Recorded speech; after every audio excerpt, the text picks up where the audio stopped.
Thank you so much. Like it's written up there, my name is Rana Gaber. I work with a project called Ambassadors for Dialogue.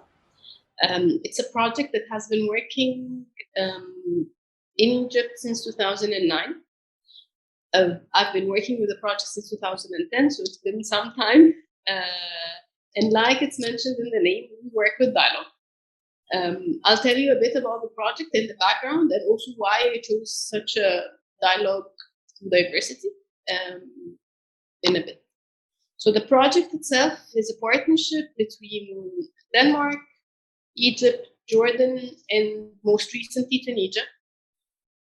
And when it started back in 2009, the purpose of the project and the main aim was actually bringing young people from the three countries together. Back then it was only Jordan, Egypt, and Denmark, for them to learn a bit about dialogue, get in dialogue together, and then just meet young people from the different countries where they facilitate different dialogue workshops with them.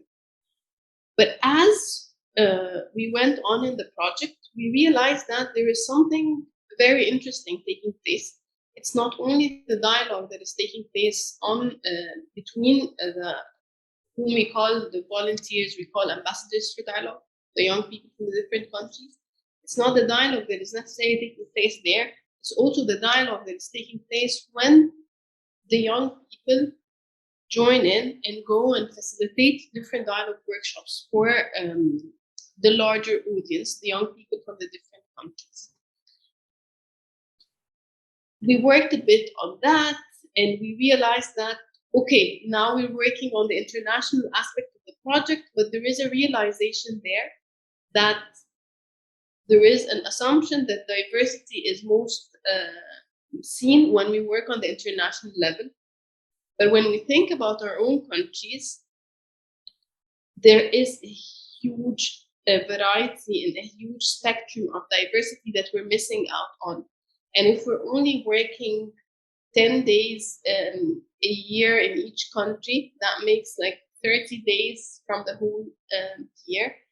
And there is a lot of accumulated knowledge on what dialogue is and why is it important and how helpful it could be for people in their own lives and also on the organizational level.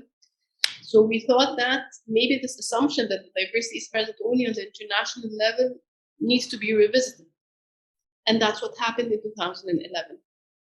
We started working on national plans. And when we work with diversity, we think that dialogue is our methodology and dialogue is the one thing that we're focusing on. So our main vision is then promoting peaceful coexistence through means of dialogue. So what we see we do is that we bring young people together.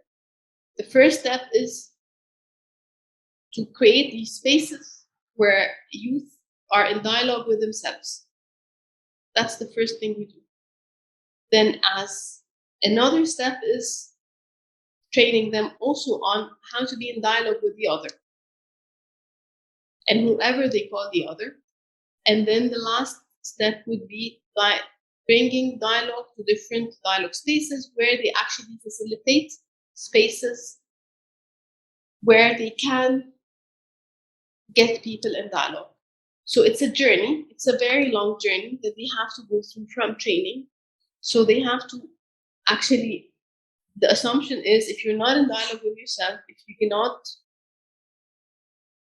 you're not able to be in dialogue with yourself, to see your own values, your own behavior, and your own attitude, and you're not able to reflect on who you are, it will be very difficult for you to get in dialogue with whoever you call the other.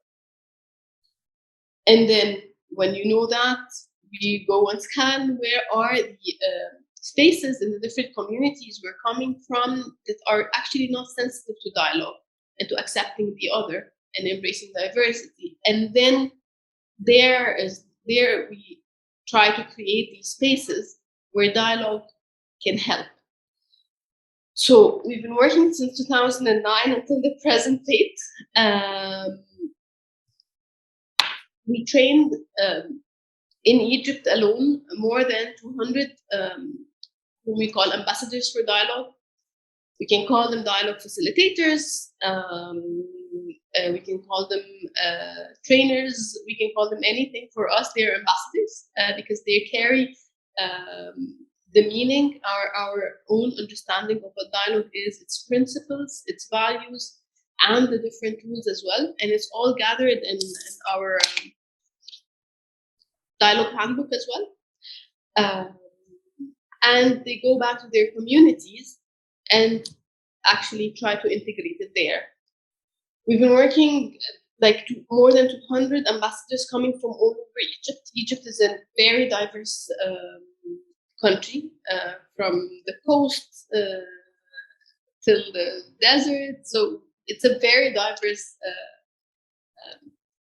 country, actually, in terms of cultures, in terms of social and background, in terms of political background. So it's an extremely diverse country. So when we tapped into dialogue, we're tapping into also this huge diverse society that is really needing dialogue. So that is reflected in our team as well. So the team of 200 dialogue facilitators also are coming from this diverse spectrum we're talking about. We have diversity in terms of political views and opinions and affiliations. We have it on the social backgrounds. We have it also on the sexual orientation. We have it on all levels. And the key challenge for us is if we are able to walk the talk and bring this dialogue within and among these 200 ambassadors, then we're able to bring it to other spaces. That's why we're always in check with ourselves and our trainings and what we do. And what we do as training for them is that it's not like you attend a couple of days training and then you're certified and you're a perfect dialogue facilitator and go ahead and do whatever it is.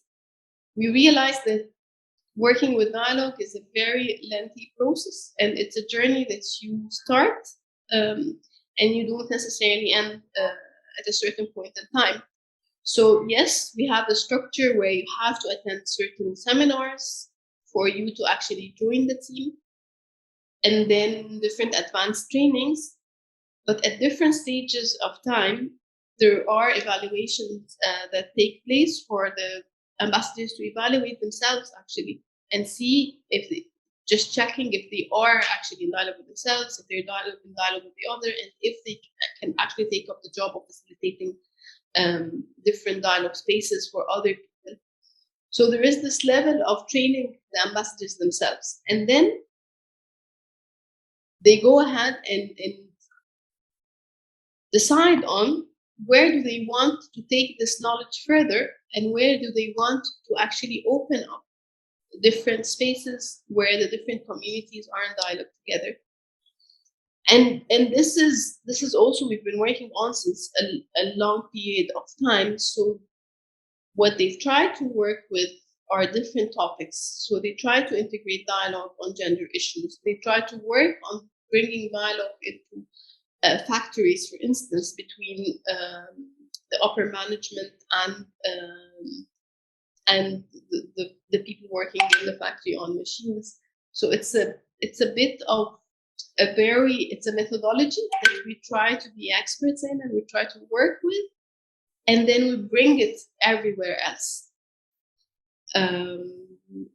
So we've done more than also 3,000 workshops since we started until the present date, and that amounts to training more than 25,000 people on dialogue, and for them to actually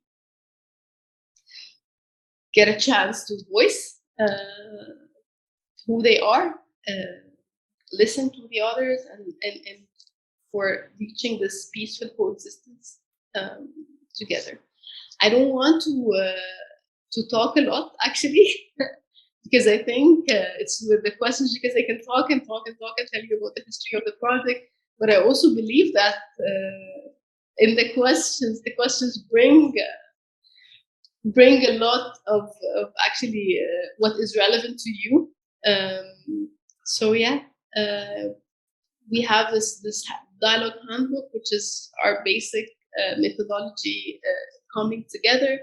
It talks about our understanding of what dialogue is and why it's important. It talks about the obstacles to communication. It also talks about the principles, like our belief that if these 4 principles are not present, then it's very difficult for dialogue to be present. The trust, equality, openness, and honesty. So we work on bringing them to any room we're in so that we can actually be in dialogue. Yes.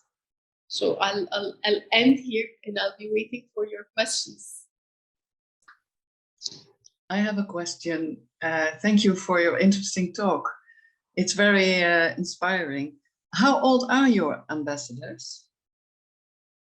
How old are our ambassadors? Our ambassadors, they can join when they're 18, but when they're 18 or older.